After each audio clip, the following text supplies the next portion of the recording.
አንቺ ጋር ነው የሚያምርብኝ አልቀይረውም አልለውጠውም ለዘላለም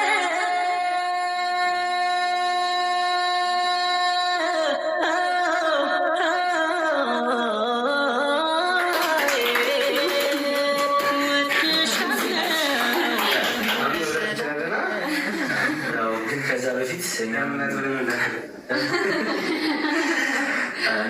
ተናልኩኝ ቸኮልኩ መሰለኝ። ያው ጓጉቼ ስለታረቃቸው እኛም ባሎቻችን አልመጣንም።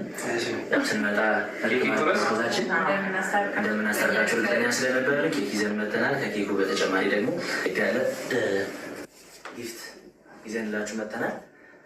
እንግዲህ እኛ ጋር ዴሚስ ሪል ስቴት እናንተን ብሎ ለሚመጡ 10 ደንበኞች ለየት ያለ ስጦታ አዘጋጅተናል። ከዚህ በፊት ለእናንተ ያደረግነውን ነገር አሁንም ለነሱ